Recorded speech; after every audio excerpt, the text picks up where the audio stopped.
Hola, muy buenas tardes. Sean todos bienvenidos a este último día en el marco de las actividades del Coloquio Internacional La Otredad del Cuerpo Danzante, el cual organizamos junto a la Universidad Nacional Autónoma de México. El día de hoy, para concluir con las actividades del coloquio, tenemos a nuestra conferencista magistral, a la doctora Asadek Sheijolia Trujillo, quien el día de hoy nos presentará la conferencia magistral de la sabiduría chamánica a la filosofía del cuerpo, en búsqueda de una ciencia del cuerpo que danza. Me permitiré, doctora, bienvenida, leer su currículum. La doctora Azadeh, que es bailarina autodidacta hasta los 10 años, llegó a México en 1997 sin hablar español y sin conocer a nadie, hija de un expreso político iraní y una maestra de primaria mexicana que le enseñó español mientras aprendía urdú en Pakistán. En México estudia primero medicina y años después decide abandonar la carrera porque se da cuenta, en medio de una oscura depresión, que el arte es lo único que la orienta. Pinta art brut, baila sin técnica, escribe sin tener la idea de las reglas de la composición, pero mientras pinta, danza o escribe, sabe que está viva.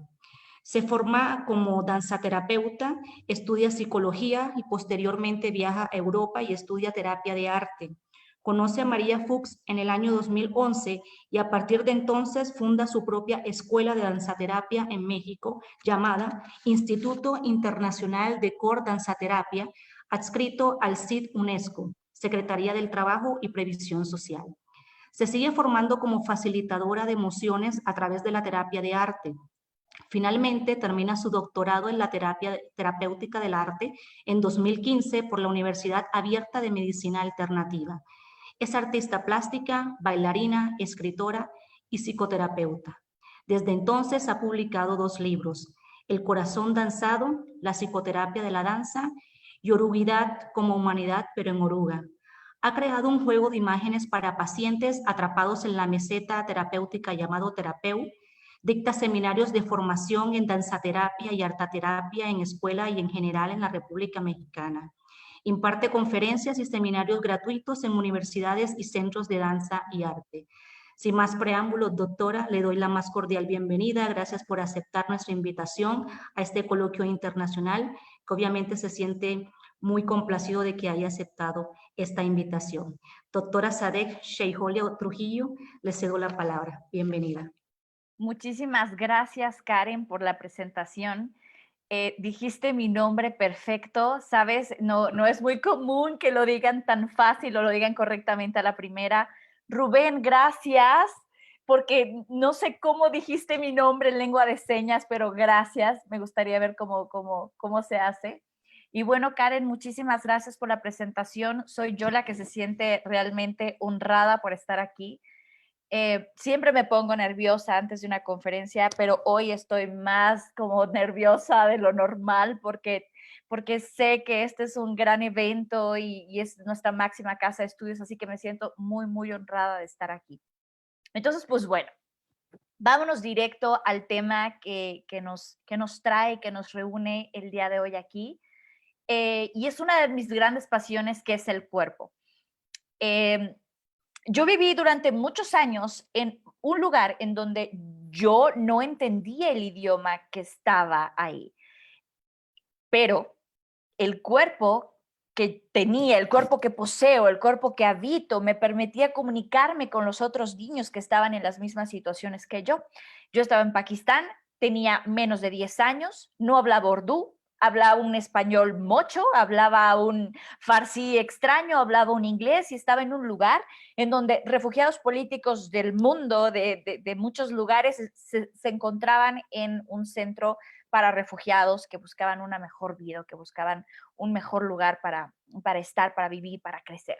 Y bueno, tenía amigos que eran etíopes, somalíes, keniatas, de Afganistán, de Albania, y bueno, todos éramos niños que queríamos jugar, todos éramos niños que queríamos comunicarnos, pero no entendíamos ni una sola palabra cuando hablábamos. Sin embargo, jugábamos nuestras rondas, contábamos nuestras historias, todos sabíamos de dónde veníamos y por qué estábamos ahí. Todos sabíamos que los aviones lanzaban cosas que destruían o que los aviones lanzaban cajas que tenían comida y medicinas adentro. todos nos comunicábamos a través del cuerpo, a través de este paralenguaje, a través de estos sonidos, de estos signos, de esta capacidad que tiene nuestro rostro de expresar. Entonces creo que haciendo un pequeño análisis de dónde viene este deseo mío de darme un clavado hacia el cuerpo y la danza, yo creo que el punto, yo creo que la herida, yo creo que ahí está esa semilla del mal, esa semilla que me llevó a explorar el cuerpo y decir, bueno, yo quiero saber qué es el cuerpo, qué es la sombra y cómo a través del movimiento que se enlaza con la música o sin la música somos capaces de expresar toda nuestra existencia. Entonces, pues bueno, la plática de hoy tenía un título muy largo, desde lo chamánico hasta la ciencia, una filosofía que nos encuentre como un equilibrio, que nos encuentre este puente entre el cuerpo y el alma. Pero bueno, decidí ponerlo así, súper sencillo. Cuerpo versus alma, ¿no? Entonces, es un tema que filósofos llevan discutiendo casi un milenio, ¿no? Y que bueno, desde Aristóteles hasta Merleau-Ponty, ¿no? Desde Aristóteles hasta Ortega y Gasset, como si yo estuviera ahí, han estado tocando y han estado como debatiendo. Entonces, bueno, hoy en la mañana hablaba con mis hermanos que vinieron a visitarme, ¿no? Y estábamos hablando sobre el cuerpo y sobre el alma. Y yo dije algo, ¿no? El debate sobre el alma ya está casi obsoleto, ¿no? Porque a partir del desarrollo de las neurociencias ya no hablamos de alma y cuerpo, sino hablamos de psique, hablamos de mente y cuerpo. Entonces, hablamos de mente-cuerpo, cuerpo-mente o body-mind, ¿no? Como este término acuñado en lengua inglesa. Alma, cuando hablamos de alma, nos remitimos generalmente a filosofías teológicas o cuestiones religiosas que en este mundo cada vez más laico, la gente cuando habla de alma a veces se resiste, ¿no? Cuando habla de alma a veces habla de, no, yo no hablo de estas cosas. Sin embargo, cuando toda esta existencia se migra hacia un término distinto, ¿no? Como mente o como psique o como psiquis, bueno, ya es más aceptado. Entonces, bueno, el debate ya no es cuerpo y alma, sino es cuerpo-mente, ¿no? ¿Y dónde está la mente y dónde está el cuerpo? ¿Hasta dónde está el alma y hasta dónde está el cuerpo? ¿No? Hay una frase de Gasset que me gusta mucho, que dice que, bueno, que la mente y el cuerpo son como el rojo y el naranja, ¿no? En este círculo cromático, ¿no? Desde que va de lo más a lo tenue, de lo tenue a lo más, y hay un punto donde se pierden los dos y ya no se sabe dónde comienza el alma, dónde comienza el cuerpo, ¿no? Entonces, pues el día de hoy quisiera compartir un poco sobre el cuerpo, un poco sobre la mente y un poco sobre esta sombra que nos persigue, ¿no? Sobre esta sombra que pensamos que está escondida atrás de nosotros, pero que en realidad está habitada en nosotros. Somos cuerpo, por lo tanto somos sombra, ¿no? Esta sombra que está en los músculos, en la carne, en los huesos y en los intestinos, esta sombra que está en mi propia voz ahora mismo que estoy hablando, ¿no? Y está en las manos de Rubén ahora que se mueve. Pues bueno, voy a compartir pantalla. Quiero compartir esto que hice, que está aquí, que ahí está. Un eterno debate. Esta fotografía que está aquí es una fotografía súper poderosa de Joan Morey del 2017. Este hombre hizo un performance que hablaba sobre el cuerpo social y hizo una sesión de fotografías. Esta se llama Lección de Anatomía. Es un performance, un performance hecho para que fuera visto y transmitido a través de una lente, de una cámara, porque el performance es uno de mis artes favoritos. El performance solo se completa gracias a la mirada del espectador, ¿no? Yo, artista, nunca sé lo que va a pasar en escena y siempre estoy supeditada al ojo del otro, estoy supeditada al entendimiento del otro o a lo que el otro entiende de lo que estoy haciendo. Entonces, bueno, en este performance de Morey, él lo hace y lo diseña para que sea transmitido a través de las cámaras. Entonces, esta cosa, lección de anatomía, me parece una fotografía súper fuerte porque son las manos de todos tocando esta carne, pero también las manos de todos tocando ese cráneo, esa barba, Disculpa, ¿no? doctora, aún no está compartiendo la pantalla. Si puede darle compartir pantalla, no lo estamos viendo. Gracias, Mira, muy amable. muchísimas gracias. Mira qué interesante, qué interesante. Mira qué genial que no hice algo así, picarme la nariz o algo así pensando que nadie me estaba viendo. Pero bueno, ahora sí ya se puede ver la pantalla. Muchísimas gracias, sí, perfecto, gracias. Andrea, muchísimas gracias. Ok, entonces, bueno, aquí está la famosa fotografía de la que les estoy hablando, de Joan Morey. Y poderosísima, sus ojos, su cara y las manos encima de todo, de él, ¿no? Aquí está un cuerpo, voy a hablar del cuerpo que para muchos ha sido solo el continente, el sustrato, el envoltorio, el envase, el carruaje, la bolsa, el vaso, la botella,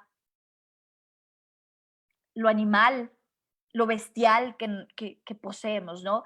Pero para muchos, y bueno, gracias a una nueva generación de maestros que surge a partir de los 60, el cuerpo no es un envoltorio, sino el cuerpo es el ser en sí mismo, el cuerpo es la sombra, el cuerpo soy yo soy un cuerpo, yo tengo un cuerpo, el cuerpo soy yo. Entonces, bueno, esta frase de Gasset me fascina, vamos hacia una edad cuyo lema no puede ser lo uno o lo otro. Lema teatral solo aprovechable para gesticulaciones. El tiempo nuevo lanza con letras en las banderas lo uno y lo otro. Integración, síntesis, no amputaciones. Está genial porque nosotros vivimos o somos hijos de una cultura maniqueísta.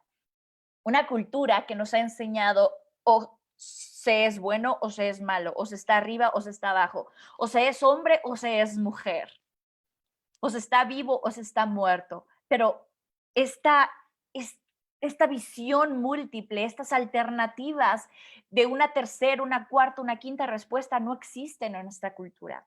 Cuando estamos viendo una serie, vemos un personaje, inmediatamente queremos saber, ¿este es bueno o esto es malo? ¿Él es bueno o es el malo? Es el malo, ¿no? O sea, no entendemos que no es ni bueno ni malo, sino humano, y que en esta humanidad va a pasar de la bondad a la maldad, del egoísmo al altruismo, y que va a pasar de uno a todos los colores, ¿no? No va a ser blanco ni negro, va a ser de muchos colores, ni siquiera va a ser gris.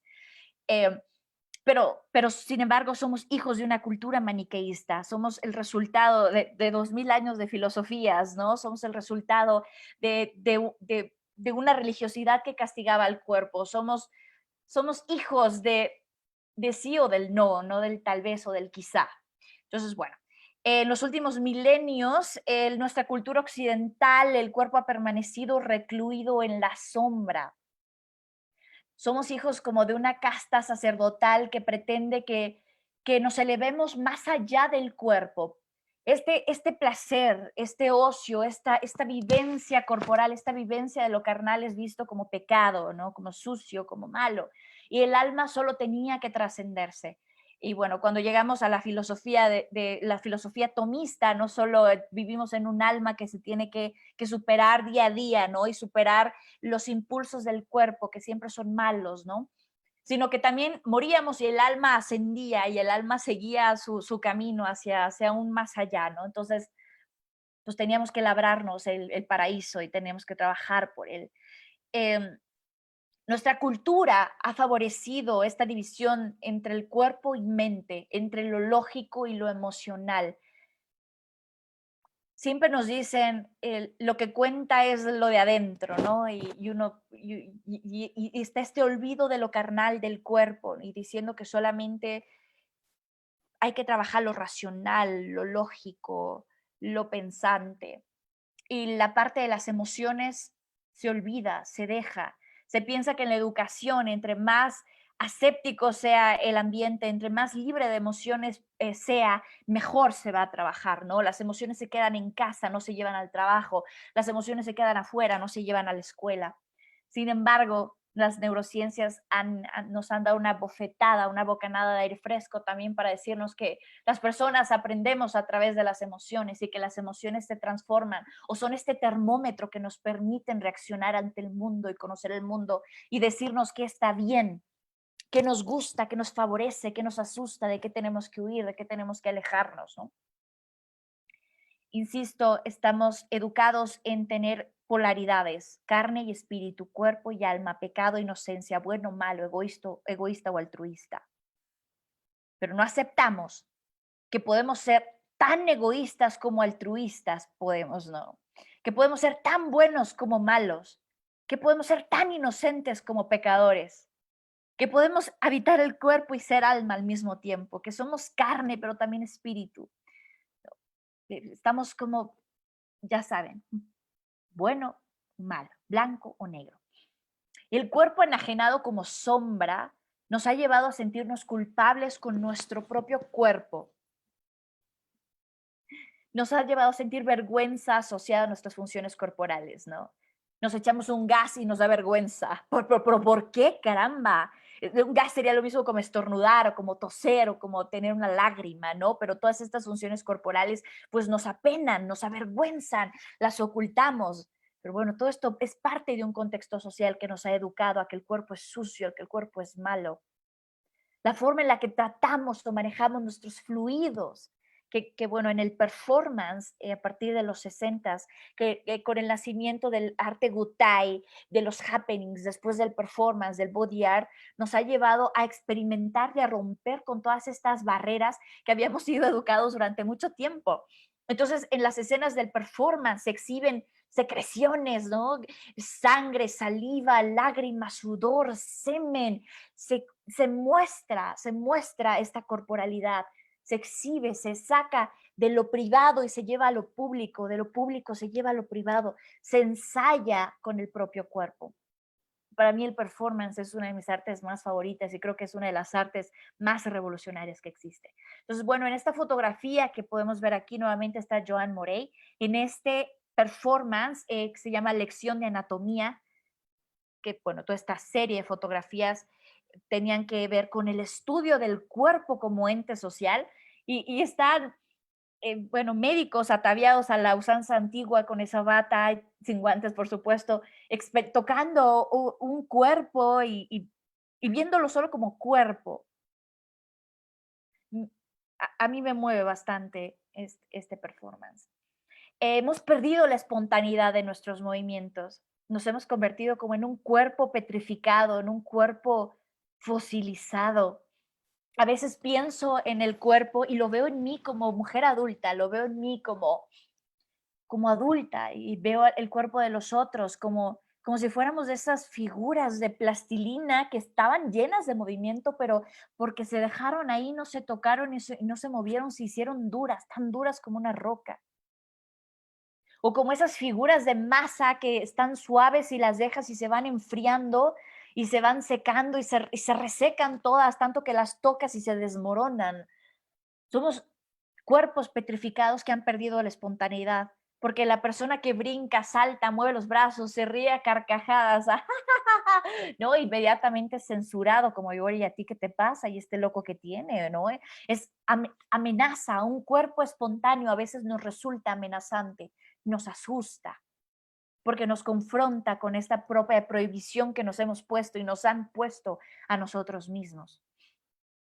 Bueno, también esta cosa del cuerpo enajenado como sombra nos ha llevado a una lucha a muerta, ¿no? Con las enfermedades y también a una educación deshumanizada que hemos visto, ¿no? Cristalizada ha habido muchas escenas o muchos momentos en la historia, pero lo hemos visto cristalizado en los campos de concentración nazis y en los experimentos que se hacían en ese momento de ver el cuerpo como cuerpo y no al cuerpo como persona. Y ver el cuerpo como el cuerpo del otro. Este coloquio se llama La otredad del cuerpo danzante, ¿no? Y es interesante cómo el cuerpo solo es cuerpo cuando es conocido, cuando pertenece a mi grupo, pero cuando pertenece a otro que no conozco, entonces simplemente no es un otro, es un foráneo, es un extraño, es alguien que no conozco y que me asusta. El cuerpo, nos conocemos, formamos nuestra identidad a través de la interacción con el otro, a través del cuerpo del otro. El cuerpo del otro me permite saberme a mí que soy un otro, ¿no? Que soy una otredad. Sin embargo, esta cosa de tener el cuerpo como sombra nos hace cada vez tocarnos menos, alejarnos más y desconfiar más de los otros, ¿no? La afirmación de las tradiciones religiosas y espirituales de que el objetivo de la evolución del ser humano consiste en trascender el cuerpo no consigue sino ahondar todavía más en esta división. Los cristianos y los hindús, por ejemplo, dicen que se tiene que trascender el alma, que se tiene que trascender, que no solamente basta con vivir, sino que tenemos que labrarnos un futuro y que no solamente basta con dejarnos llevar por nuestro cuerpo, sino que hay que educar al cuerpo. Hay que enseñarle al cuerpo a no sentir dolor, hay que enseñarle al cuerpo a contener la respiración, hay que enseñarle al cuerpo a atravesar este estoicismo, ¿no? Y lastimarme, lacerarme, pasar hambre, vivir este ayuno, castigarme a mí mismo, castigarme porque siento, porque deseo, porque anhelo y me lo prohíbo, ¿no? Entonces tengo que eliminar, tengo que quitar estas sensaciones corporales en aras de una superación del alma, porque mi ideología, porque mi filosofía, porque mi religión dicen que esto es lo correcto. Me encanta esta frase de John Conger, que es un psicólogo clínico. El cuerpo es al mismo tiempo la escuela, la lección, el protagonista, el enemigo. Bien. Quiero que vean de fondo. Aquí hay está bien interesante esto. Hay una chica aquí viendo una pintura, parece una pintura, es una fotografía enmarcada. Y esa fotografía está una artista, una chica que hace performance de Luxemburgo. Y de atrás podemos ver la obra El origen del mundo de Courbet, que cuando nació causó, bueno, cuando esta obra salió causó un revuelo total. El establishment la acusó esta obra de ser pornografía. Lo cierto es que es una obra hiperrealista, en donde se ve una mujer tumbada con una vulva expuesta, ¿no? Hay cuadritos para que no nos censuren por aquí. Y bueno, los artistas, el del establishment que vieron esta obra, gritaron, ¡no, pornografía! No, pornografía en un museo, Dios mío. Entonces, bueno. Sin embargo, está colgada en el Museo de Orsay, ¿no? Es una obra de culto, es una obra clásica del hiperrealismo, es una obra de Courbet que, bueno, ha roto barreras. Y está esta chica que no está haciendo otra cosa más que recrear esta escena y causó una censura absoluta. Ella está ahí con las piernas abiertas, con guantes, por supuesto, porque hay que mantener la higiene. Según, ¿no? No sé. Esto es un performance, es una crítica hacia el contacto que las propias mujeres tienen hacia su cuerpo, no es una crítica con guantes. Hay muchas cosas que ver en esa obra. Y ella lo único que está haciendo es recrear la escena de Courbet, que es el origen del mundo. Todos venimos de ahí. Ese es el origen de la vida. Es como la teoría de Oparin Haldane, todos nacimos de ahí. Sin embargo, esta chica fue censurada y castigada, ¿no? A pesar de que la gente que vio ese performance le aplaudía y se acercaba literal como buitres a tomar fotografías, ¿no? Porque estaban asustados de esta obra, como si no conocieran lo que estuviera ahí.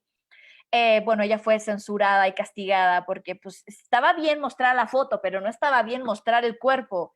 Puedan entender esto, ¿no? Está bien mostrar la vulva en fotografía, en la representación, en una abstracción, pero no está bien mostrar el cuerpo con la vulva, ¿no? Entonces, bueno, está muy interesante el poder hablar sobre estas prohibiciones y sobre esta doble moral que tiene la sociedad con el cuerpo y con la representación del cuerpo, ¿no?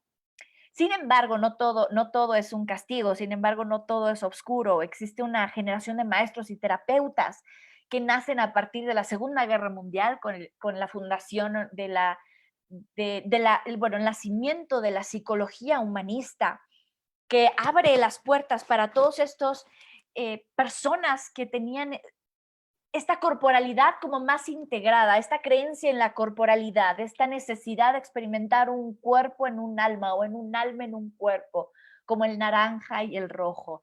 Estas filosofías que nacen de la unión de la filosofía existencialista, de los pensamientos de Ortega y Gasset, de Sartre, de Merleau-Ponty, estas filosofías que trataban de integrar el cuerpo. y ver que todos los procesos simbólicos estaban en el cuerpo y que podían acceder a ellos a través de sonidos, imágenes, ritmos curativos, movimientos y colores, para amansar a los leones de la psique, ¿no? Esto me gusta, para bajar las resistencias de las que Sigmund Freud hablaba. Entonces, a través de las imágenes que podemos dibujar en arteterapia, a través de los movimientos que podemos hacer mientras danzamos, se puede acceder a la psique sin estas resistencias que pone el super yo, ¿no? Sin estas resistencias que pone la moralidad, que pone la ética y que pone toda la educación del contexto en el que hemos crecido. Y continúo. La mayor parte de nosotros tiende a creer que la sombra es invisible y que se oculta en los rincones de nuestra mente. Sin embargo, la sombra está en el cuerpo. La sombra se halla esculpida en nuestros músculos, en nuestros tejidos, en nuestra sangre, en nuestros huesos, en tus dientes. En nuestro cuerpo se halla nuestra biografía presta a ser leída. Y las personas que nos dedicamos a la psicoterapia de arte, que nos dedicamos a la psicoterapia corporal, que podemos verlo y ver que toda nuestra historia está ahí, está lista para ser leída, para ser tocada y que en ese instante puede explotar lleno de significados. El cuerpo es el continente simbólico de la experiencia. Toda nuestra biografía está ahí grabada. Este título, Matrimonio entre el cielo y el infierno, es una frase de William Blake, un poeta. Y es increíble porque todos los dioses están en nuestro cuerpo, decía Heinrich Zimmer, y yo pondría, y también están todos los demonios. En nuestro cuerpo están todos nuestros miedos, todas nuestras historias, todos nuestros anhelos, todos nuestros fracasos, todo lo que nos deleita, todo lo que nos asusta, todo lo que nos enferma. Solo necesitamos voltear a verlo. Hemos estado viviendo tanto en la parte de arriba, en el ático, que nos hemos olvidado del sótano y hemos olvidado que ático y sótano son casa, son la casa, son el hogar, son una misma cosa, que para fines de lenguaje, ¿no? Seguimos dividiéndolo, pero son una misma cosa. El cuerpo constituye un universo completo en sí mismo. No solo es el envoltorio, no solo es el carrito, no solo es la botella vacía de agua que tiramos, ¿no? No solo es lo que contiene, lo que me voy a tomar de mi refresco, ¿no? Es mi refresco, es mi postre, es mi yo. El cuerpo es esta síntesis contradictoria de vitalidad y depresión, de cenit y abismo. Y pues bueno, quiero continuar, pero quiero que leamos un poco y que sepamos un poco de dónde venimos. Si tenemos estos pensamientos es por una razón, es porque hemos sido educados de una manera, porque durante años, durante 30, 40, 20, 50, 80, 95 años que tenemos de existencia, nos han dicho que las cosas son así, porque así siempre ha sido. Pero bueno, quiero platicarles un poco. Buda, por ejemplo, Buda no hizo distinción entre la mente y el cuerpo y mostró que la mente y la materia trabajaban juntos, de manera interdependiente. Está genial. Hace más de 2000 años las filosofías orientales tenían esta concepción de que el cuerpo y la mente eran una sola cosa. Por eso la higiene, por eso el ayuno, por eso el cuidado, por esto esta necesidad de tener el cuerpo, porque entre más se trabajara con el cuerpo, más se acercaba uno hacia esta creencia de la iluminación.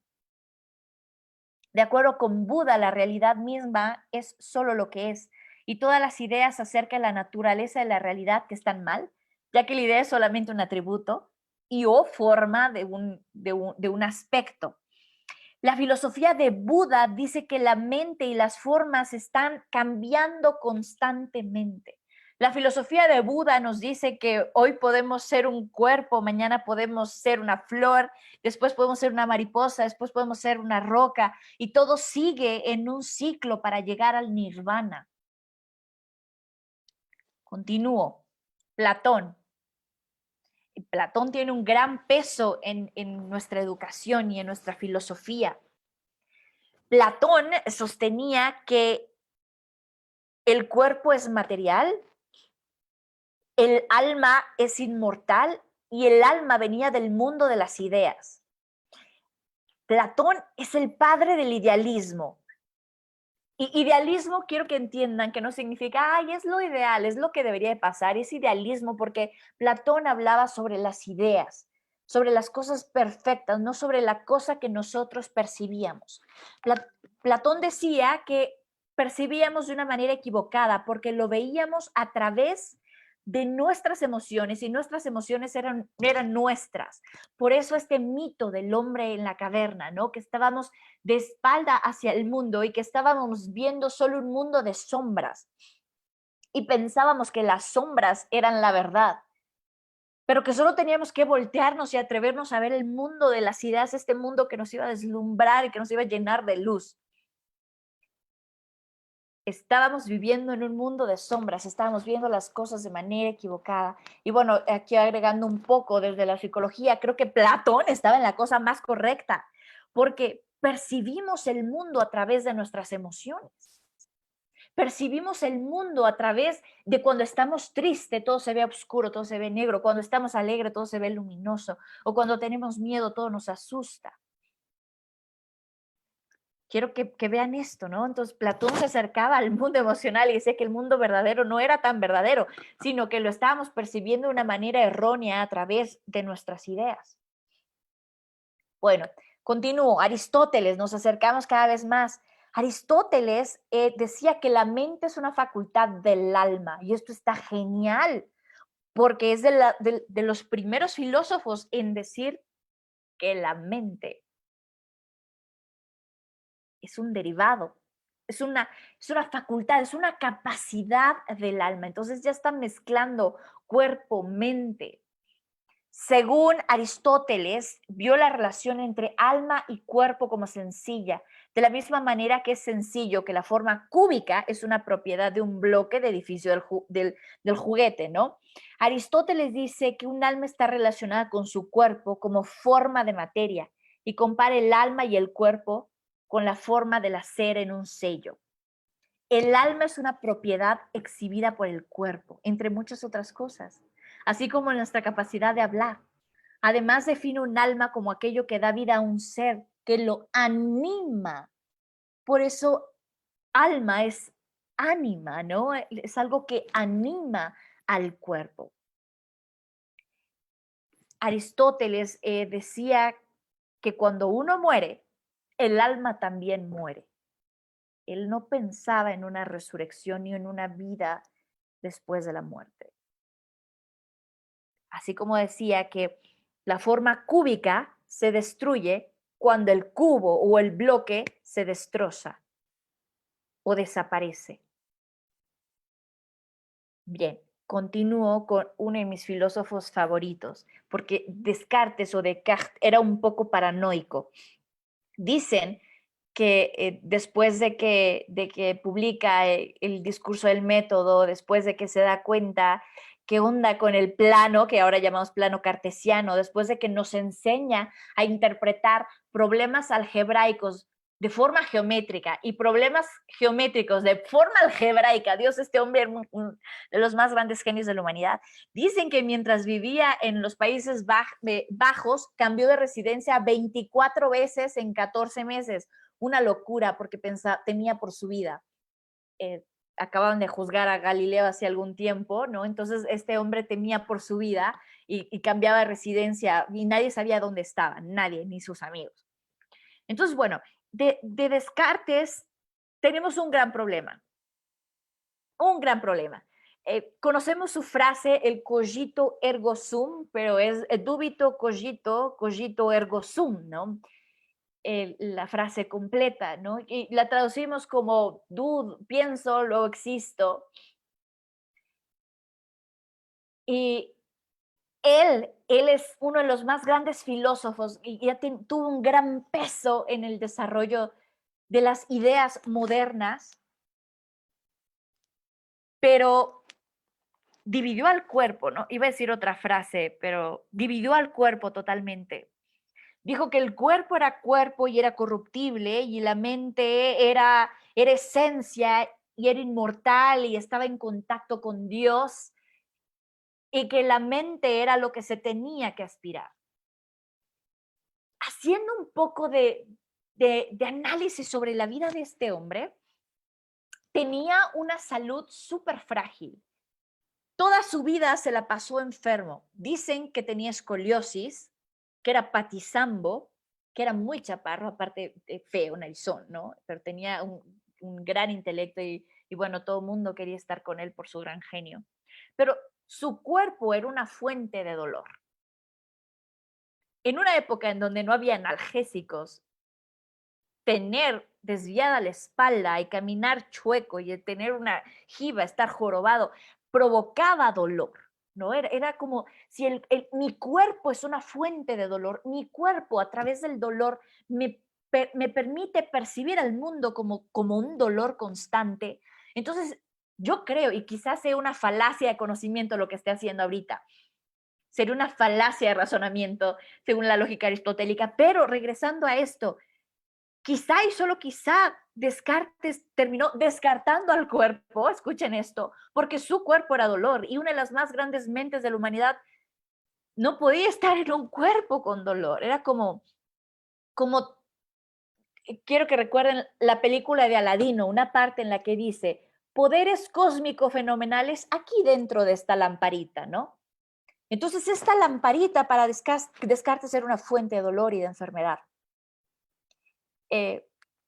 Todas las historias que existen de Descartes decían que él tenía la costumbre de quedarse en cama hasta bien pasado el mediodía y se la pasaba estudiando, leyendo o solo pensando, ¿no? Una costumbre que siguió arrastrando de la infancia y su adolescencia, donde estaba totalmente enfermo y siempre estaba enfermo. Entonces el hombre estaba en cama hasta pasado el mediodía y yo creo, y creo, me atrevo a pensar que para él el cuerpo era una fuente de dolor, ¿no? Entonces, ¿por qué decir que yo era dolor, que yo era cuerpo? Porque entonces mejor soy mente, ¿no? Entonces, en el razonamiento de la filosofía de Descartes, la mente es a lo que hay que aspirar, a lo que hay que fomentar, y la mente es en lo que está en contacto con Dios. Él era un hombre profundamente católico, que muchas veces entró en conflicto con su fe cuando estaba en el ejército, estaba en un ejército protestante, pero él era católico, entonces le causaba muchos problemas, tanto que se dejó el ejército y se fue al ejército de Baviera, ¿no? Donde había más católicos. Entonces, su fe siempre estuvo muy presente en Descartes. Y bueno, de Descartes decía que la mente y el cuerpo se comunicaban a través de una cosa que llamó la glándula pineal. La glándula pineal. ¿Cómo se comunicaban entre sí? No se sabe. Es un punto ciego en la filosofía de Descartes. Pero él afirmaba cuerpo, mente, cosas distintas. Se llegan a comunicar de vez en cuando a través de un puente, a través de ese lugar que es la famosa glándula pineal. Que bueno, las filosofías New Age han terminado de, ¿cómo puedo decir? Que yo creo que han sacado de su contexto la famosa glándula pineal y ahora hacen meditaciones para acceder a la glándula pineal y dibujan mandalas para estar en la glándula pineal y darle con la glándula pineal. Disculpen si ofendo a alguien por la glándula pineal, pero ni siquiera él pudo responder cómo se ponían en contacto, cómo se comunicaban. Bueno, después tenemos a Kant. Quiero que sepan que se sabe que Kant nunca se casó, nunca le conocieron una novia, nunca tuvo una pareja y se cree que Kant murió siendo, esta frase ya no se usa, virgen, pero se cree que Kant nunca tuvo una vida sexual activa. Desde ahí quiero que vean como esta distancia que tenía con el cuerpo, como esta distancia, esta lejanía, este no tocar este cuerpo. Era un hombre profundamente religioso y totalmente puntual. La gente veía pasar a Kant y acomodaba sus relojes y decía, son las 4 de la tarde, porque el señor Kant solo pasa a las 4 de la tarde. Él decía que más allá de la mente y la materia existe un mundo de formas a priori, un mundo de formas que ya existen, que ya se tienen, algunas de las cuales espacio y tiempo, siendo ejemplos, ¿no?, están preprogramadas en el cerebro. Kant decía que las personas ya nacían con cierto tipo de información, ya nacían con ciertas ideas. Kant considera la interacción mente-cuerpo como una interacción de fuerzas que pueden ser de diferente tipo para la mente y para el cuerpo. O sea, cosas distintas, pero que interactúan de vez en cuando. Y bien, ahora nos estamos acercando cada vez más hacia unas filosofías que hablan más de una corporalidad que de una mentalidad, que hablan más de un alma encarnada que de un alma que solo llena o habita el cuerpo. Este ensayista español, Ortega y Gasset, reivindica la existencia corporal como algo saludable y necesario. Él habla sobre corporalidad. Hay estrechamente unido el sustrato animal a la conciencia. Y dice, es falso pretender seccionar el todo humano en alma y cuerpo. Y habla sobre una resurrección de la carne. Ortega y Gasset, muchos años antes de que de Merleau-Ponty, empieza a hablar sobre un cuerpo que necesita de un alma y un alma que necesita de un cuerpo, donde uno y otro están unidos indistintamente, donde uno y otro son indivisibles, donde uno y otro son el reflejo. Y decía que no pasaba algo en la psique que no afectara al cuerpo.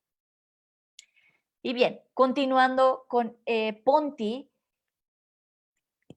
retoma a Gasset, bebe de las fuentes de Gasset y dice que la existencia humana es una existencia encarnada, que el alma es una facultad encarnada. Le interesa el cuerpo subjetivo, el que todos sentimos y somos. Y dice, yo soy mi cuerpo, versus al yo tengo un cuerpo, yo soy un cuerpo. Quiero que podamos detenernos aquí y ver estas diferencias. Cuando digo yo soy mi cuerpo, estoy asumiendo que hay una existencia que está en mi cuerpo y que percibe a través de mi cuerpo. En vez de yo tengo un cuerpo como si fuera una mente que solo posee un objeto, no es como yo tengo un arete, yo tengo un zapato, pero no digo yo soy un arete, yo soy un zapato, ¿no? Quiero que vean esta diferencia. Yo soy un cuerpo también. En esta parte no soy solamente un cuerpo. Ponty decía, yo soy mi cuerpo, es esta conciencia de poseer la carne, no solo de tener carne. Quiero que vean esto, y aunque son pequeñas variaciones en las palabras, significan bastante en la forma en la que nos percibimos. Los motivos psicológicos y las acciones corpóreas pueden entrelazarse porque no se da ni un solo movimiento de un cuerpo vivo que sea un azar absoluto en las intenciones psíquicas. Ni hay un solo acto psíquico que no haya pasado antes por el cuerpo. Descartes hablaba de mente, ¿no? Y Aristóteles hablaba sobre el alma, mente, una cualidad del cuerpo, una facultad del alma, y todos hablaban diciendo que la mente era el sujeto que percibía. Con Ponty nos dimos cuenta que percibimos a través del cuerpo y que no hay una sola cosa que no esté en nuestro cerebro, que no esté en la psique, que no haya pasado antes a través de nuestros sentidos. Y esto está increíble. Es el cuerpo y no la mente el sujeto de la percepción. Cuando durante milenios habíamos pensado que era la mente y no el cuerpo el sujeto de la percepción. Entonces, con Merleau-Ponty, el sujeto deja de ser un objeto y se convierte en un literal, en un sujeto en sí mismo. El cuerpo ya no es una posesión que se carga, ¿no? Es un individuo en sí mismo, es una existencia en sí mismo, es un universo que todo lo posee y que todo lo tiene. Entonces, con Ponti nos damos cuenta que somos cuerpo y que no hay nada en nuestra psique que no haya atravesado antes a nuestro cuerpo. Y bueno, hasta aquí he hablado un poco sobre filosofía, pero quiero que sepan que a la par de que filósofos se debatían en esto, el campo médico también lo hacía. Y el campo, especialmente de las neurociencias, vino a darnos muchas respuestas. Yo creo que las neurociencias fueron la materia mediadora, la conciliadora incluso, que vino a significar o a resignificar esta lucha entre estos dos polos. Porque las neurociencias vinieron a mostrarnos que no hay ni un solo milímetro de la carne que no esté codificada en nuestro cerebro. Y bueno, no fue tan fácil. Tuvieron que pasar 160 años desde un accidente de un famoso Phineas Gage hasta la actualidad para poder darnos cuenta de cómo nuestro cerebro, que durante mucho tiempo pensamos que el cerebro era el lugar de la mente o de la psique, pero no del alma. Quiero que vean esto, ¿no? O sea, pensamos que el cerebro era el lugar o la casa de la mente. O sea, no hay ni un solo pedacito de carne, milímetro de nuestro cuerpo que no esté codificado ahí. Les cuento rápido. En 1848 sucedió un accidente rarísimo, rarísimo, que gracias a que médicos como Harlow se encargaron de testificar, de guardar, de documentar, es que se conoce esto.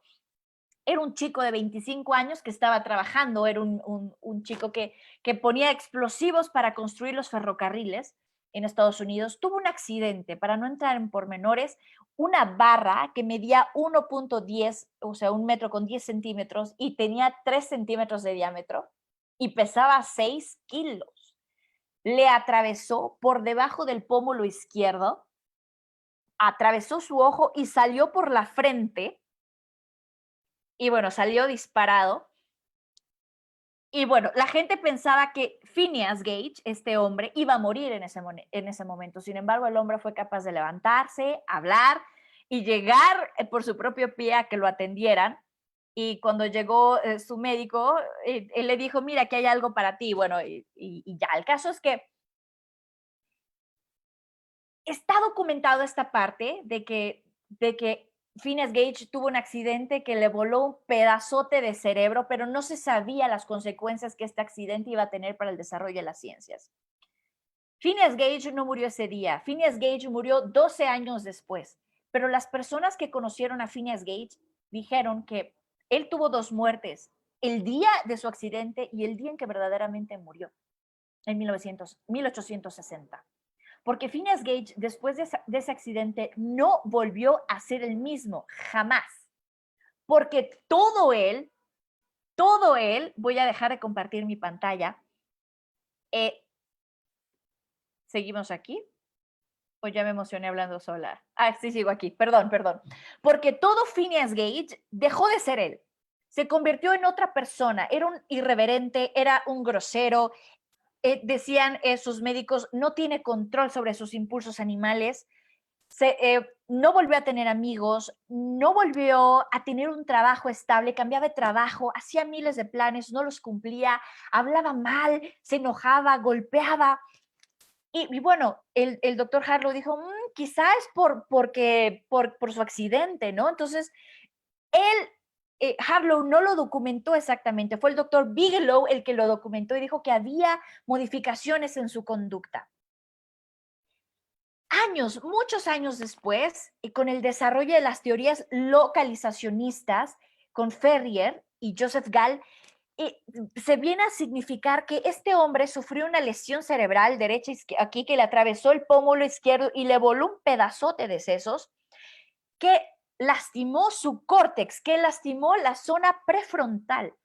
Y gracias a la ciencia, el desarrollo de las neurociencias y de la filosofía localizacionista es que se dieron cuenta que en el neocórtex, en la zona prefrontal, se encontraba, y esto me encanta, ¿no? Como toda la zona de regulación de la conducta. toda la parte que se encargaba de automodular, autogestionar, de planear y de medirse a sí mismo, y donde radica la moralidad, donde radica lo que consideramos moral o éticamente correcto, estaba lesionado en él. Y se dieron cuenta que a pesar de que le volaron un pedazo de sesos, su vida seguía trabajando, hablando, y tenía impulsos sexuales, los quería hacer, pero y no podía regularse a sí mismo. Muchos años después, el doctor Antonio Damasio, en un famoso libro que se llama El error de Descartes, retoma este caso, lo estudia, lo reestudia y se da cuenta que sí, este hombre tenía lesionada la parte que se encargaba de regular la conducta. Entonces quiero que vean cómo algo carnoso, algo que tiene carne, algo que hablaba de una lesión física, era capaz de alterar una facultad que es la regulación, una facultad tan fuerte que es la conducta, que es nuestra capacidad de dirigirnos o guiarnos en la sociedad. Este hombre ya no volvió a ser el mismo, ya no volvió a tener amigos, familiares, casarse, tener pareja, ya no podía, estaba lesionada su capacidad para hacerlo. Entonces, bien, las neurociencias nos hablan en las famosas áreas de Brodmann, que me gustaría que pudieran buscar, en las que están literalmente codificadas como si fuera un mapa, como si fuera una cartografía del cuerpo. Están desde nuestra lengua, nuestra capacidad de ver, nuestra capacidad de regularnos, de hablar, de leer, de escuchar. Todo está como en una somatoproyección en nuestro cerebro. Entonces, esto está fascinante. Las neurociencias nos vinieron a decir que no somos, o sea, no solo somos cerebro, no solo somos cuerpo, somos lo uno y lo otro, y que el cerebro no existe sin el cuerpo y que el cuerpo no existe sin el cerebro, por lo menos no hasta ahora. Entonces, ya haciendo una conclusión, me quedan 8 minutos para esto. Yo creo que somos un alma encarnada, creo absolutamente que nuestro cuerpo no existe sin la mente, vamos a nombrarle alma. ¿Se acuerdan que les dije que no le íbamos a nombrar así ya por fines filosóficos? Pero el alma necesita de un cuerpo y el cuerpo necesita de un alma, ¿no? Necesita de nuestra mente. Este coloquio se llama La otredad del cuerpo danzante. Quiero que sepan que por qué la danza nos permite ponernos en contacto con nuestro cerebro, ¿no? Con nuestras emociones. La danza nos permite acceder a todas estas partes reprimidas o escondidas de nuestra psique. Cuando nos movemos, somos capaces de mover toda nuestra historia, de mover todas nuestras sombras. Cuando danzamos y lo hacemos de manera espontánea, podemos viajar hasta lo más primitivo de nuestro ser. Entonces, pues bueno, por mí esto ha sido todo. Quiero compartir aquí, si se ve, libros que tenemos que leer o libros para leer, porque siempre me preguntan de dónde saco lo que digo. Recomiendo totalmente este libro del error de Descartes. Si quieren leer un poco más sobre Ortega y Gasset, quiero que lean este ensayo de Carlos Gurméndez, que es Ortega y la antropología. Y si quieren saber un poco más sobre el caso de Phineas Gage y sobre el nacimiento de las neurociencias y después de los padres localizacionistas, este artículo del Elsevier, que es Phineas Gage y el enigma del córtex prefrontal, es una maravilla. Entonces, pues bien, por mí ha sido todo. Espero que hayan disfrutado esta plática y que haya quedado claro. Si tienen dudas, es el momento de plasmarlas. Si quieren preguntarme algo, es el momento de hacerlo también. Hola, Andrea. Sí. Hola. Muchísimas gracias, doctora. Muy iluminante su plática, nos encantó. Ay, También gracias. su entusiasmo en hablar de estos alimentos y entrelazó y cerró muy bien todos los elementos de estos 4 días de coloquio. La primera pregunta, en espera de que haya más en el canal de Danza UNAM, de donde la gente nos está siguiendo, la primera pregunta me robo el derecho de hacerla yo mismo y de trazar un puente entre mi plática que hablaba del vicio de la literatura, desde mi perspectiva de persona que estudia la literatura, de ser muy mentalista. La literatura concibe el cuerpo tendencialmente como la dimensión primariamente del cerebro y de los sentidos esclavizados al cerebro. Existe una forma de crítica literaria, de teoría de la literatura, mejor dicho, que es la literatura al servicio, o sea, el estudio de la fisiología del cuerpo, emociones, dimensiones sensoriales, al servicio de la interpretación de la literatura y de la interpretación de cuando la literatura hace su chamba de considerar todo el cuerpo. ¿Cómo podría ser una invitación más explícita? ¿Cómo podemos entrelazar, según usted, las intuiciones de quien con el cuerpo trabaja, los artistas, los bailarines, para que todas las formas de arte, por ejemplo la literatura, se animen finalmente a involucrar de una manera más sólida la dimensión corporal? ¿Su opinión? Mi opinión es que la literatura es totalmente corporal, porque escribimos con las manos, ¿no? Uh-huh. Para mí, o sea, literalmente es una respuesta muy vaga, muy simple, pero si escribimos, necesitamos las manos, ¿no?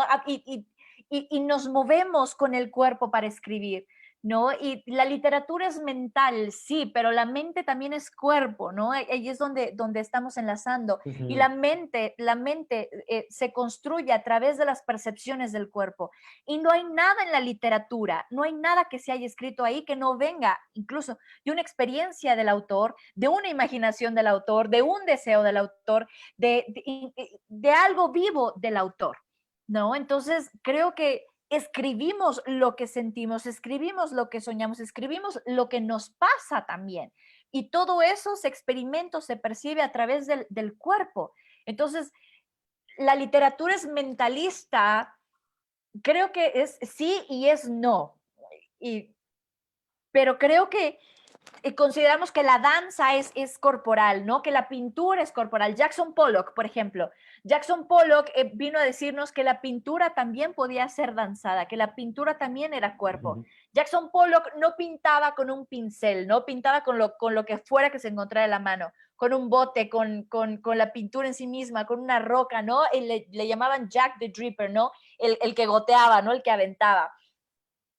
Y Jackson se metía al lienzo y era parte del lienzo porque lo pintaba a través de su cuerpo, con su cuerpo danzando, ¿no? Entonces, Jackson Pollock sacó la pintura de esta bidimensionalidad y nos mostró que era corporal. Yo creo que la literatura también es corporal, porque cada vez que escribimos algo, Andrea, y tú eres autor, cada vez que escribes algo, sientes algo. Y este sentir se vive en la carne, se vive en los intestinos, y eso es corporal. No creo que haya alguien que sea totalmente aséptico, sino que me lo escriba aquí, por favor, que escribe desde una cosa que no lo mueva, ni no lo haga ni siquiera sentir algo. Entonces yo creo que sí consideramos que la literatura es mental, quizá por un error, ¿no? O por un desconocimiento de que la mente está encarnada y que nada de lo que está escrito pues viene de la nada, sino que es el resultado de una imaginación, de algo a priori, de la experiencia o de algo que ha atravesado el cuerpo. No sé si contesté más o menos tu pregunta, Andrea. No, totalmente, muy interesante su perspectiva. Y sí es cierto, la teoría literaria de Karin Liptau, que yo cité en mi presentación, habla del hecho que la literatura tiene una dimensión corporal, a partir del cuerpo del libro al cuerpo que siente emociones, que escribe, que ve, sensorial. Sin embargo, el tema de la literatura a veces tiende a ignorar su corporalidad, lo olvida muy fácilmente. Es sí. Verdad. Aquí tenemos también los otros moderadores. Mientras yo registro alguna pregunta que puede estar en el Facebook, invito también a nuestra moderadora de la parte inicial, Karen, que se volvió a conectar después de un problema técnico, y Fabiola, que presenten una pregunta para la doctora, por favor, si la tienen ahí. Aquí mientras se registre una. Hola, muchas gracias a la doctora por su excelente disertación. Yo tengo una pregunta que hacerle. Obviamente tocó aspectos de la filosofía que para mí son fundamentales, sobre todo en esta discusión en torno a lo que es el cuerpo y la mente. Entonces quería que me platicara un poco sobre esta relación que encuentra usted cuando hablamos del dolor, por ejemplo, cuando hablamos de la percepción, cuando hablamos del sentir el dolor, ¿cómo se experimenta desde su punto de vista? Es decir, cuando nosotros decimos siento un dolor, por ejemplo, al decir esa persona siente un dolor, ¿cómo puede interpretar usted el dolor desde una postura como la que nos acaba de manifestar? Uf. El dolor es una de las emociones básicas, según Jon Stewart, ¿no? El dolor, la alegría, el enojo, la sorpresa y la repugnancia, ¿no? Son emociones básicas, el interés, son emociones básicas que ayudan a la supervivencia de la humanidad. Le hemos encontrado una utilidad práctica, por ejemplo, al miedo. El miedo nos ayudaba como especie o como rasgo adaptativo a sobrevivir a los obstáculos o a alejarnos de los depredadores, ¿no? La alegría nos permitía abrir los brazos, hacer lazos, comunicarnos con otras personas, hacer amistades, reproducirnos. El interés es el padre de la curiosidad. La repugnancia nos permitía alejarnos de lo que nos causa, nos podía enfermar, por ejemplo, un cadáver en descomposición, perdón, la carne putrefacta o algo que no estaba bueno para comerse. Incluso en la elección de pareja, ¿no? Tiene algo mucho que ver con el olfato, me agrada, no me agrada. Todas las emociones tienen un porqué evolutivo, pero el dolor, los artistas se lo han preguntado una y otra vez y creo que lo han intentado responder a través de sus obras, a través de las miles de letras, a través de las miles de danzas, a través de las miles de pinturas, han intentado responder qué es el dolor. Lo cierto es que no tenemos una respuesta exacta de para qué nos sirve el dolor como humanidad, ¿no? A veces pensamos que el dolor nos sirve para hacer amistades y entablar lazos más estrechos que la propia alegría. Yo tengo hijas y en la película Intensamente, espero que la hayan visto porque fue un hit, dice, alegría, la alegría es súper egoísta, todo quiere ser alegre, alegre, alegre, ¿no? Y hay un momento en el que encierra en un círculo a tristeza, ¿no? Y le dice, tú quédate aquí, ¿no? Porque todo lo que tocas lo empalmas de tristeza y la chica lo recuerda a través de la tristeza, ¿no? Entonces le encierra en un círculo y le dice que no salga. Lo cierto es que a través del desarrollo de toda esta travesía del héroe que tiene este protagonista, se da cuenta que las amistades más verdaderas que había tenido esta chica se habían formado en los momentos más tristes, no en los más alegres. Porque cuando ella estaba triste, el otro era capaz de percibir su tristeza y de acercarle y decirle, estoy aquí. Y ni siquiera tuvo que decirle otra cosa más que tocarle y decirle, ¿quieres hablar? Estoy aquí, ¿no? Y alegría se acerca y le dice, ¿cómo hiciste eso?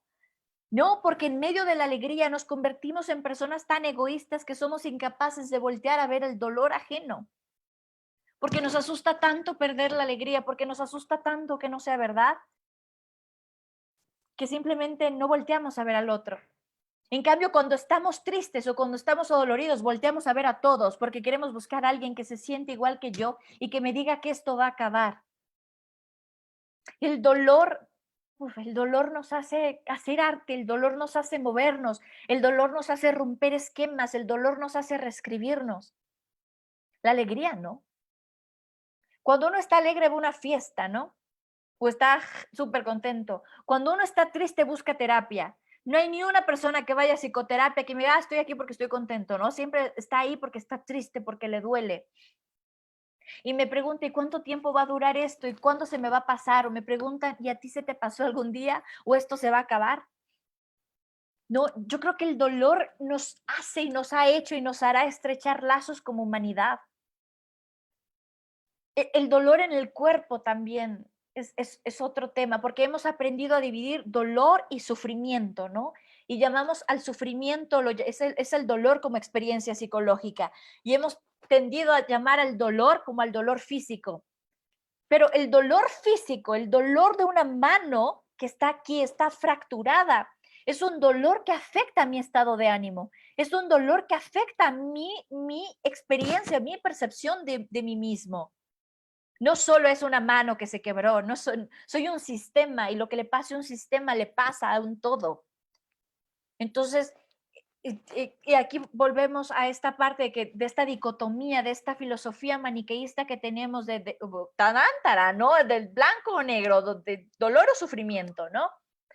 Y inevitablemente un sufrimiento existencial nos lleva a tener una manifestación de un dolor físico y lo estamos viendo con enfermedades como la fibromialgia, ¿no? Con enfermedades que te dicen, no, está en tu cabeza, que tristemente te dicen, está en tu cabeza, ¿no? Cuando la persona que sufre fibromialgia está literalmente ahogada, sufriendo en dolor, en un dolor físico que le imposibilita moverse.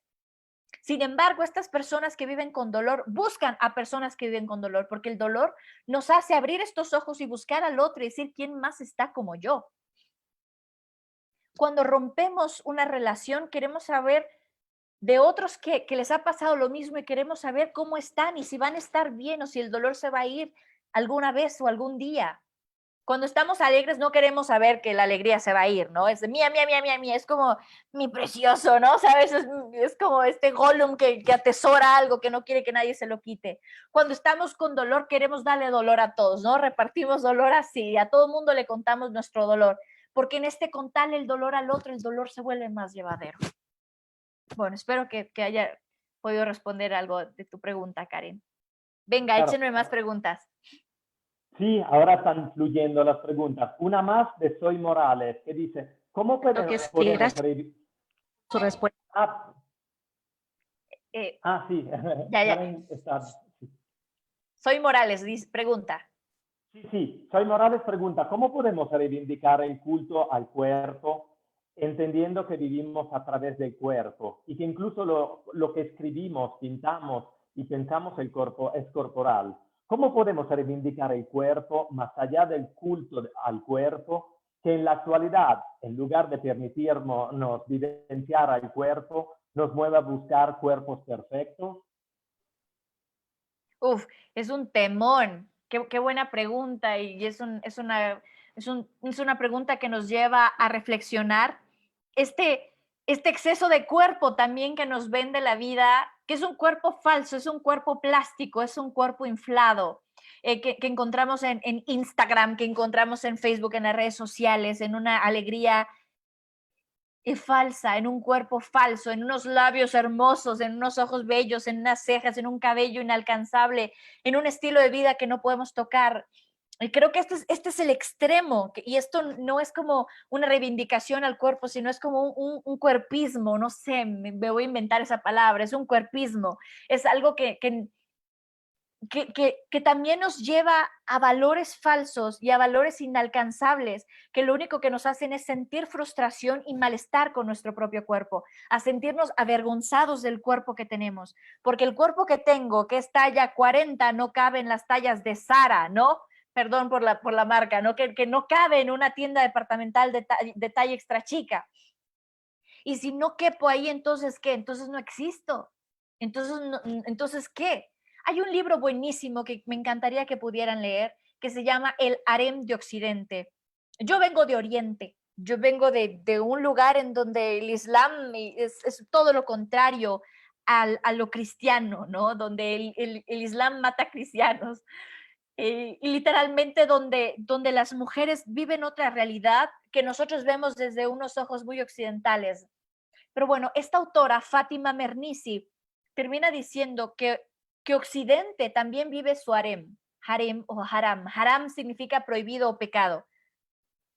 Occidente también vive su haram, y su haram es esta pelea con el cuerpo real. O sea, una mujer con canas, ya no, ya se ve vieja. Una mujer con arrugas, no. Entonces vivimos en un mundo en donde todo es antiarrugas, antienvejecimiento, antioxidante, anti todo es anticongelante, todo es anti el cuerpo que envejece, el cuerpo que fallece, el cuerpo que se cansa. Es como este deseo de prolongar una juventud y tener cuerpos mecánicos, inanimados, falsos, petrificados. Regresamos al principio de la conferencia que les hablaba de un ego petrificado, de un cuerpo que se mantiene así, que no acepta este cambio. ¿Se acuerdan que Buda nos decía que teníamos que cambiar y que éramos un eterno fluir? resulta que nuestra sociedad actual nos dice que la juventud es el estado actual, es el máximo, es el wow, ¿no? Es la apoteosis, es esta explosión de vitalidad y belleza. Y los que van bajando, ¿no? Y se convierten en ancianos, ya no existen, ¿no? Entonces, es un tema nuevamente que tenemos que estudiar y que analizar como sociedad, porque hemos olvidado, hemos hipersexualizado a nuestra infancia y hemos hiperolvidado a nuestra ancianidad, y solamente vivimos en un estado de falsa juventud prolongada, ¿no? En una vitalidad que no existe y que mantenemos a costa de muchas cosas, de implantes, inyecciones y cosas para querer vernos bien. Entonces, bueno, creo que cómo se puede reivindicar esto. Creo que tiene que ver más bien con esta honestidad personal, con esta capacidad de decir qué es real y qué no es real. Y les decía que a partir de los 60, maestros y filósofos han intentado reivindicar el cuerpo, han intentado hablar sobre el cuerpo, sobre el amor, sobre la paz, ¿no? Sobre este deseo de volver a vivir en un estado más natural. ¿Cómo podemos reivindicarlos? Creo que yo no tengo la respuesta. Creo que la respuesta radica en la existencia de cada uno de ustedes, pero en una existencia que tenga que ver tal vez y solo tal vez con una desconexión de la falsa realidad virtual en la que vivimos. Porque entre más conectados estamos, más alejados estamos de nuestra humanidad. Entre más conectados estamos en la red, más desconectados estamos de los lazos verdaderos. Y el cuerpo necesita de otro cuerpo. El cuerpo necesita de contacto, necesita de tacto, necesita de este otro, de este calor que le permita sentir a sí mismo, sentirse a los demás. En el 2013 tuve el honor de traer a México al doctor Hunter Patch Adams, que muchos conocen por el doctor de la nariz, al doctor que interpretó este famoso actor Robbie Williams. Y Patch Adams, bueno, tengo una fotografía de Patch Adams diciéndome en secreto, diciéndome, ten mucho sexo, ¿no? Tengo una fotografía de él diciéndome eso en secreto. Pero lo que más recuerdo del doctor Hunter era que hablaba de una niña en Siria, que él estuvo en Siria, y había una niña de 3 años llorando porque había recibido un impacto de bala, caminando en la calle buscando a su madre y a su padre. Y el doctor Hunter no podía hacer nada para transformar su realidad. No podía hacer nada para que la niña viviera, quitarle la bala. No había, él era médico, pero ya no había otra cosa. Y lo único que hizo fue abrazar a la niña hasta que murió en los últimos instantes. Creo que, y esto me mueve, y yo recuerdo que yo platicaba esto y lloraba porque mis hijas tenían 3 años y no podía evitar proyectarme en esto. Y veo esta necesidad que tiene la vida actual de prolongar la vida más allá de lo sanamente necesario, ¿no? Pensamos que vivir 80 años es lo mismo que calidad de vida, y hemos olvidado la dignidad de vivir bien, aunque sea 20 o 30, 40 o 50 años, ¿no? Y queremos vivir 90 años, pero enfermos o dependientes, ¿no? Y Hunter, con este abrazo, con esta respuesta que dio, mostró que solo necesitaba amor y compañía en ese momento, que fuera una vida de 3 años que se estaba eclipsando, que se estaba apagando.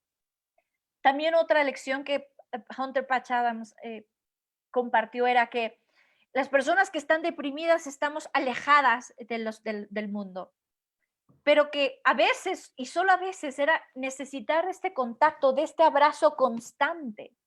Y si tú estás abrazado, y si tú estás siendo tocado, y si tú estás tocando a los demás y estás siendo tocado por los otros, no te vas a sentir deprimido, ¿no? Patch Adams, estoy citando una frase de Patch Adams, ¿no? Entonces, si estás deprimido, salte de tu burbuja y ve a abrazar a la gente.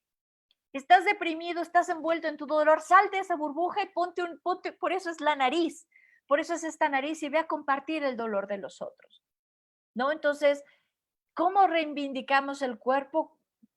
Creo que es una respuesta muy individual que tiene que ver con la búsqueda de lo que tú quieres para tu propia realidad, de lo que tú quieres para tu vida. Y estoy seguro que eso no es estar conectado, recibiendo likes y esperando que los otros aprueben lo que tú crees que es correcto para tu vida, ¿no? Entonces, y bueno, me muerdo la lengua porque luego yo también estoy ahí buscando likes, ¿no? Y dices, ¿qué está pasando con mi existencia?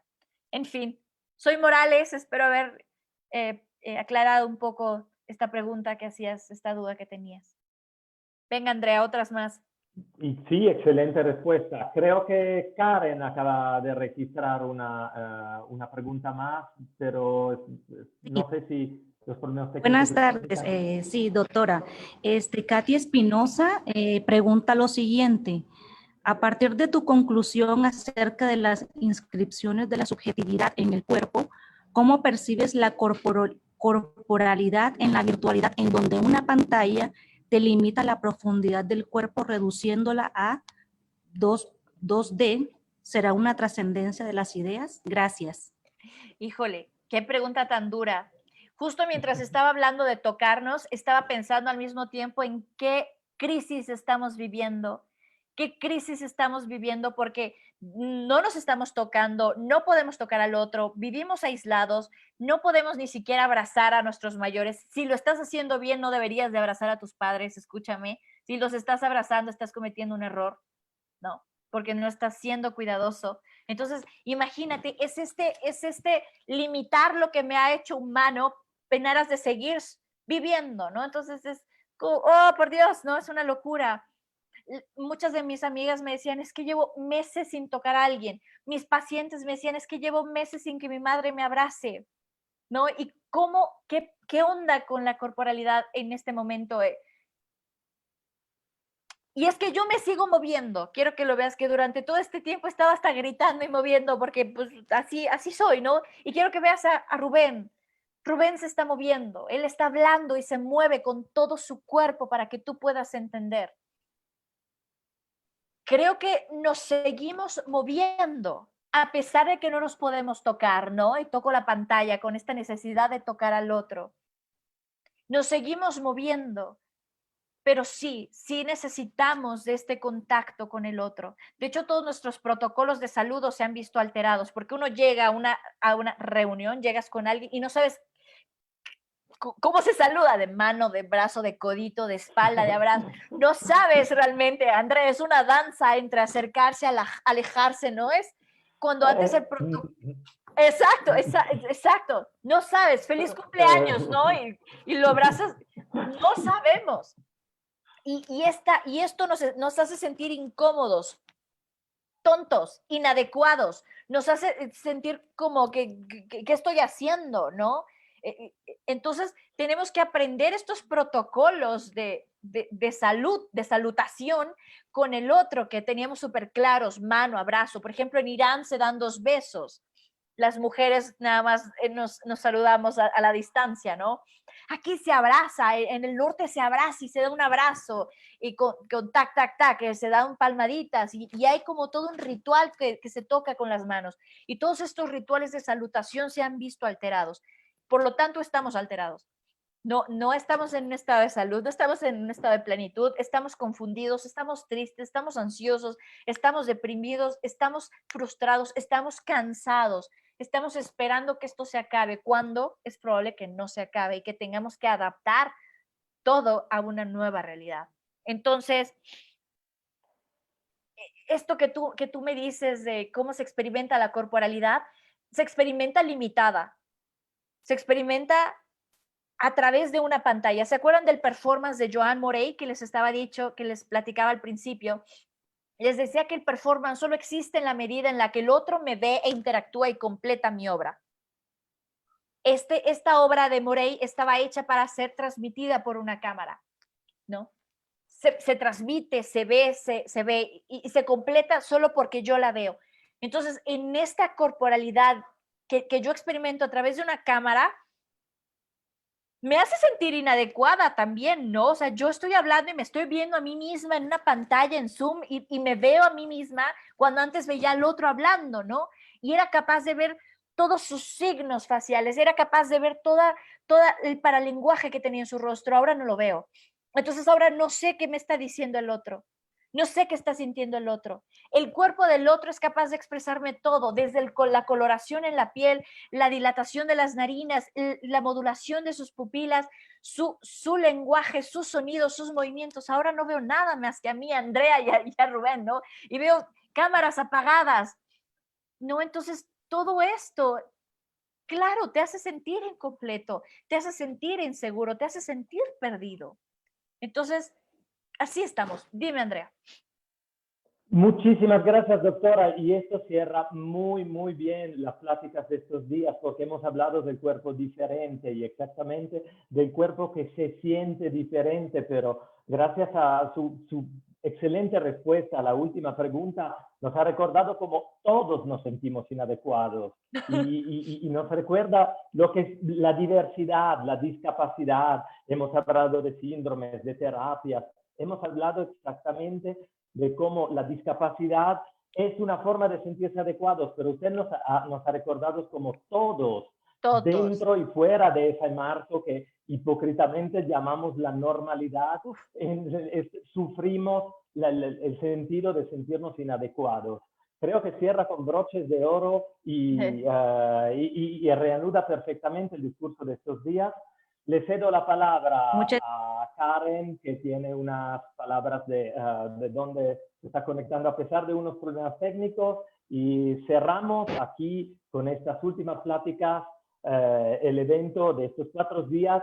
Muchísimas gracias, doctora Sheifolia, por su excelente plática y las fantásticas respuestas a las preguntas que registramos.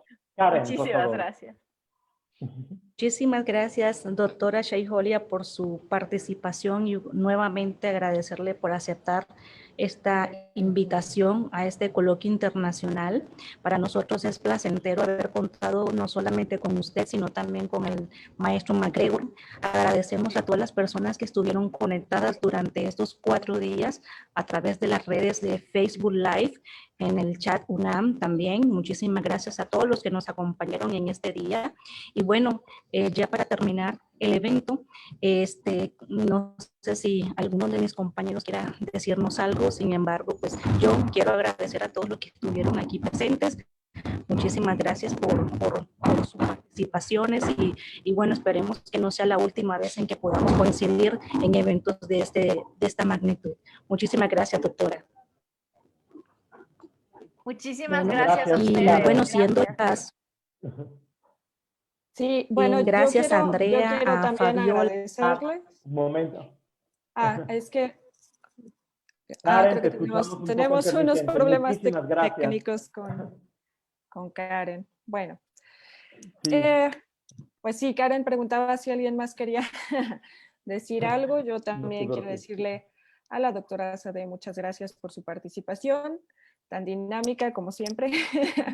Y digo, justo lo que comentábamos, pues es la forma de ser de cada quien y le agradecemos. La verdad es que fue una plática muy fresca, muy diversa dentro de todo lo que buscábamos. Entonces, muchas gracias por haber aceptado. Y creo que vamos a continuar pues ya al cierre oficial de esta semana de trabajos arduos, intensos, y que tuvieron la finalidad de que toda la gente que se estuvo conectando haya podido, le hayamos podido aportar algo desde los distintos campos de trabajo en los que cada uno de nosotros está. Entonces, bueno, pues le agradecemos mucho a Danza UNAM, al Comité de la Convocatoria Redes para la Danza, Alternativas para la Acción. Gracias a Evoe Sotelo, que es la directora de Danza UNAM, al equipo de apoyo, Úrsula, Virginia, Maxi, Martín, que están aquí detrás de la transmisión, que hacen posible que nosotros nos podamos conectar con la otredad detrás de la cámara.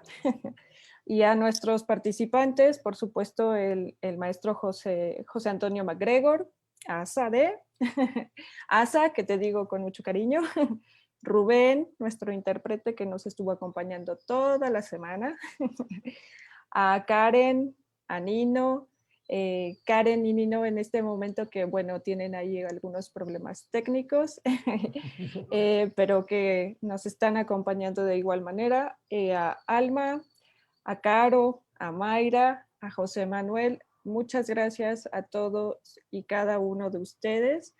Y pues, Andrea, ¿quieres dar las palabras oficialmente de cierre de este coloquio? Sí, agradeciendo una vez más a todas las personas que ha agradecido Fabi, los que armamos este proyecto a partir de la convocatoria de Danza UNAM y las ideas, buscar a la gente. Formamos un equipo y un cuerpo sin órganos, o sea, un cuerpo único y compacto, muy bonito, reunido por la movilidad fantástica de Rubén y que se ha expresado en nuestras investigaciones, en nuestros esfuerzos, y esperando que sea solo la primera de ocasiones de coloquio entre estas voces, estos temas, estas personas, pero también todos los que nos han seguido, apoyado, hecho preguntas y mandado un feedback realmente muy, muy padre a través de las redes sociales, agradeciendo todos y todos y todos y todas. Gracias, gracias, gracias. Y son las 17:26. Cierra la Autoridad del Cuerpo Danzante, coloquio en línea internacional sobre danza y cuerpo. Saludos a todos y gracias, gracias, gracias.